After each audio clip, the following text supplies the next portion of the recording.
Well, Farmers and Merchants Bank has been serving small businesses for over 114 years. Founded in Long Beach in 1907 by C.J. Walker, Farmers and Merchants Bank offers a wide array of commercial banking products throughout 25 branches from San Clemente to Santa Barbara. And during the pandemic, with so many small businesses in the community struggling, they created a small business grant program. And that caught our attention on Instagram. So we invited Andrea Carlson, F&M's Vice President, to share how they're supporting small businesses during the pandemic. Andrea, welcome to the Small Business Matters podcast. Thank you so much for having me and talking a little bit about this program. Well, can you tell me a little bit about how the what you were seeing in the community and what sparked the idea of the grant program?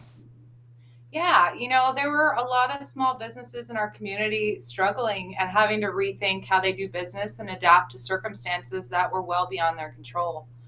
We were able to help over 6,000 businesses through the SBA's Paycheck Protection Program, but we still saw a gap in assistance for businesses that did not meet that criteria. So we formed a committee and we put our heads together and we used our eligibility criteria to close those gaps. So did small businesses applying for grants, did they need to be a client of Farmers and Merchants? No, they did not. We wanted to reach as many small businesses as possible, and including that in our criteria would just impede that goal. So Andrea, can you tell me how many businesses you helped in the program thus far? Yeah, well, this last year we received 600 applications, up from 84 from the year prior. And it was so difficult to decide upon the winners. So we decided, instead of granting 8 businesses 5,000 each, to select 16 and providing them each $2,500. So you had some initial success in 2020 with the program. What were your impressions with how well the program worked for small businesses in the Long Beach area? So we heard a lot of success stories. One that I'd like to highlight is a daycare center whereby they wanted to stay open so that parents could go back to work. However, they were struggling with social distancing measures. Kids couldn't share toys. They needed additional mat space so that children could social distance, cleaning supplies, and all of those things. So there were specific kinds of businesses that you were wanting to attract with the program. Am I right? Yes. So we did have some criteria. So they had to be a for-profit business. They had to be in business for 2 years, less than 20 full-time employees, and less than $1 million in gross annual revenue in the preceding year. And they also had to operate within Los Angeles, Orange, and Santa Barbara County. We did place a preference on businesses that serve low to moderate income areas or that were owned by a member of an underrepresented group. So this would be woman-owned, minority-owned, or LGBTQ owned. I would imagine it's been good at really developing goodwill in the community. I mean, you weren't going out for just F&M clients. This was everyone in the community who could apply, right? Right. Yeah. It's been so nice to see that, as you mentioned, just those smiles tell it all. And when we got picked up on the news and they put together a video just highlighting all of the winners, it would just, really hit home. We reached out to a few of your grant recipients to ask them how they are doing. Tatiana Pacheco is a proud Latina business owner who runs juice bar Andrea's Healthy Kitchen. At the beginning of the pandemic, her business suffered a devastating fire, and she told us the grant could not have come at a better time. It was definitely a challenge to reopen. For me, it was like a long time, 1 year. It took us 1 year to reopen. For me, it was a long time. The money was just at the right time.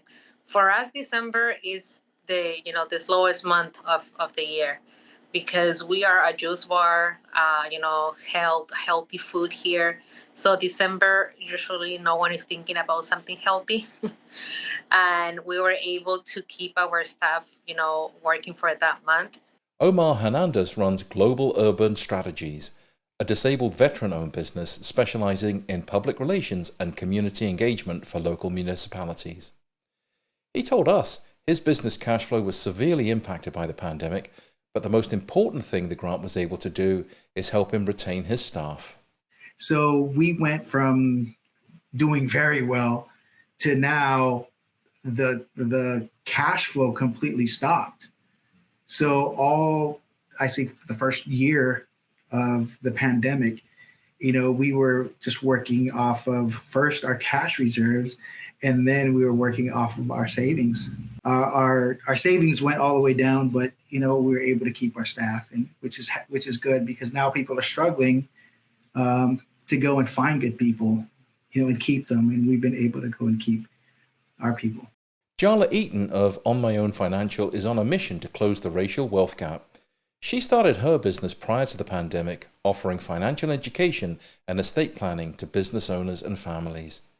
She tells us she's reinvesting the funds into client management software upgrades and is planning on hiring her first employee. A lot of the funds and the money have been going to getting my client relationship management software so that it makes it easier to schedule with me. This year, I'm telling myself I'm going to take on help. So I'm hoping to hire help, if not a virtual assistant. I'm also getting a intern from one of the accelerators I'm working with. So I'm bringing on people, and hopefully they'll get to learn about financial topics and personal finance while, helping my small business. Well, Andrea, thank you for all the great work you are doing with small businesses in your community. How can our audience learn more about Farmers and Merchants Bank? Thanks, Gary. Yeah, you can check us out at fmb.com. Our website lists all of our locations, all of the products and communities that we serve, and the services offered. That's excellent. And I want to encourage everybody to go to Farmers Merchants Bank 1907 on Instagram. Check them out. This group of business owners, you've got to see them. They're just so overjoyed to be working with this organization. So congratulations to you all. Thank you. Thank you.